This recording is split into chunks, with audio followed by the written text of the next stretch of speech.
একঘেয়েমি প্যাচপ্যাচে পটল রেসিপি বাদ দিয়ে এই দই পটলটা একবার খেয়ে দেখতে পারো।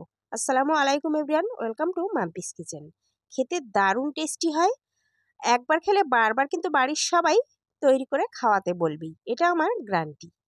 তো তার জন্য বেশ কিছুটা বড় সাইজের পটল আমি নিয়ে খোসা ছাড়িয়ে দুটো সাইড আমি একটু চেলা করে নিয়েছি। তার মধ্যে দিয়ে দিলাম হলুদের গুঁড়ো, ঝালের গুঁড়ো আর স্বাদ মতো নুন। এবার এটাকে খুব ভালো করে মিশিয়ে নেব। আর এখানে ছোট্ট একটা টিপস, যেহেতু পটলটা আমি বেশ কিছুক্ষণ আগে ধুয়ে রেখেছি, তো মশলাটা কিন্তু গায়ে লাগতে চাইছিল না। তো এরকম হালকা হাতে একটু পানি নিয়ে একটু ছিটিয়ে দিলেই কিন্তু মশলাগুলো খুব সহজেই গায়ে লেগে যাবে। তো তার আগে বলে রাখি, তোমরা আমার ইউটিউব চ্যানেলে যদি নতুন বন্ধু হয়ে থাকো প্লিজ চ্যানেলটা সাবস্ক্রাইব করে রাখবে। আর ফেসবুক পেজ থেকে দেখলে পেজটাকে ফলো করে পাশে থাকবে এরকম সুন্দর সুন্দর রেসিপি পাওয়ার জন্য। তো কড়াইয়ে একটু তেল দিয়ে পটলগুলো আমি দিয়ে দিয়েছি। এবার হালকা আঁচে এগুলো খুব সুন্দর করে একটু ভেজে নেব। আর এইভাবে দই পটল কে কে খেয়েছো অবশ্যই কিন্তু কমেন্টে জানাবে। আর যদি না খেয়ে থাকো আমার এই রেসিপি থেকে একবার ট্রাই করতে পারো, খেতে দারুণ লাগে। পটল তো অনেক রকমভাবেই খাই, তো এইভাবে একবার খেতে পারো। তো পটলগুলো ভাজা হয়ে গেছে, তুলে নিয়েছি। একই কড়াইয়ে একটু তেল দিয়ে টমেটো আর কাঁচা লঙ্কা বেটে রেখেছিলাম সেটাই দিয়ে দিলাম। তারপর বেশ একটু নাড়াচাড়া করে নিয়ে স্বাদ মতো নুন আমি এখানে দিয়ে দিয়েছি। আর দিয়েছি একটু ধনিয়া গুঁড়ো, দিয়ে দিলাম ঝালের গুঁড়ো। তোমরা এখানে চাইলে কাঁচা লঙ্কাটাও ব্যবহার করতে পারো। দিয়ে দিলাম হলুদ গুঁড়ো। আর এবার দিয়ে দিচ্ছি আদা আর রসুন একসঙ্গে বাটা। তারপর মশলাটা খুব ভালো করে কষিয়ে নেব। এই মশলাটা যত সুন্দর কষানো হবে ততই কিন্তু খেতে টেস্টি হবে। এই গ্রেভিটাই দারুণ টেস্টি হয়। তো তারপর দেখতেই পাচ্ছ যতক্ষণ না তেল উপরে উঠে আসে ততক্ষণ কিন্তু আমি সময় নিয়ে কষিয়ে নেব। দেখতেই পাচ্ছ প্রায় কিন্তু তেল উঠে এসেছে।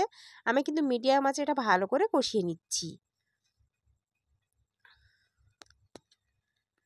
এখনই এই গ্রেভিটা কতটা লোভনীয় হয়েছে।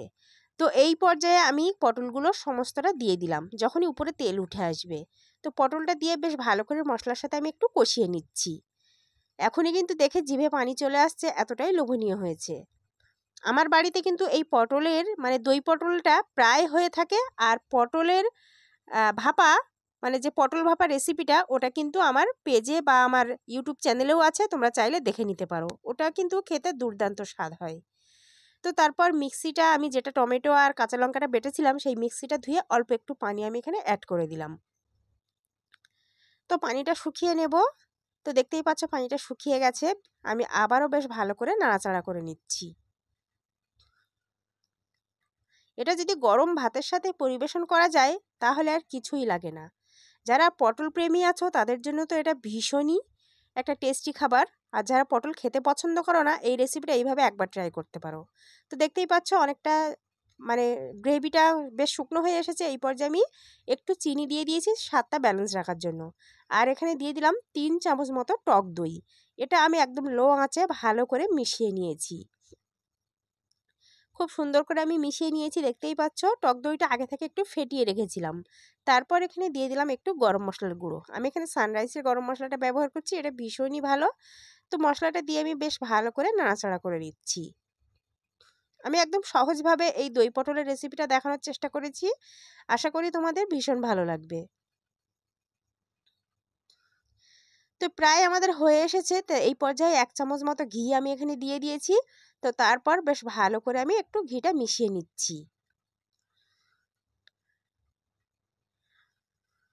দেখতেই পাচ্ছ বেশ গ্রেভিটা একটা থকথকে ব্যাপার চলে এসেছে। আর কালারটাও কতটা সুন্দর এসেছে আর লোভনীয় একটা ব্যাপার চলে এসেছে। তো এই পর্যায়ে গ্যাসটা আমি বন্ধ করে দিচ্ছি। এইবার আমি গরম গরম সার্ভ করব। তো তৈরি হয়ে গেল আমাদের দই পটল। রেসিপিটা কেমন লাগলো অবশ্যই কমেন্টে জানিও। আর ভিডিওটা ভালো লাগলে প্লিজ বেশি করে একটু শেয়ার করে দিও, যাতে করে অন্য বন্ধুরা উপকৃত হয়, তারাও তৈরি করে এর স্বাদ গ্রহণ করতে পারে। আর তোমরা যদি এইভাবে দই পটল খেয়ে থাকো তো অবশ্যই আমাকে কমেন্টে জানিও। আর না খেলে